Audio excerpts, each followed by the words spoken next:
our big boss, Mr. Tang. Isang palakpak naman po para kay Mr. Tang. And of course, kay Mr. Liao. Yes, ang ating boss. At si Mr. Long. Yay! And of course, hindi mangyayari ang lahat ng ito kung hindi ko hinanap ni Miss Kay. So, thank you so much, Miss Karen, to find the amazing place for us.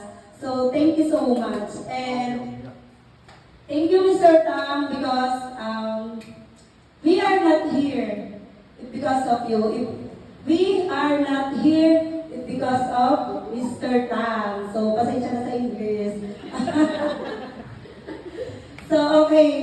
So, I hope na gusto ko pasalamat kay Mr. Tang, Mr. Liao, and Mr. Lo because how many years na we together with Mr. Tang, Mr. Liao, and Mr. Lo. So, almost 8 years.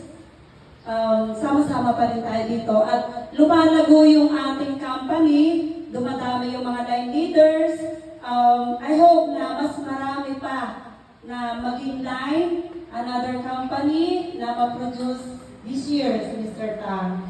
And sa lahat ng line leaders, I hope na galingan pa natin how to be a good leader. How to be a good leader? Sagot. Hindi po alam. Sagot ng leaders, staff creative, go there. How to be a good leader. Okay. So, to be a good leader, you should have a good heart. Tama? You should have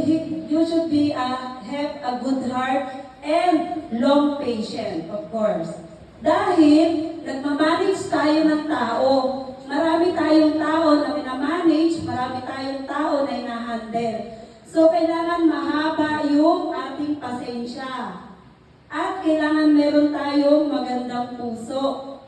Ayan. Para sa pag-handle natin ng mga tao, mapasunod natin yung mga operators natin, mga subordinate natin.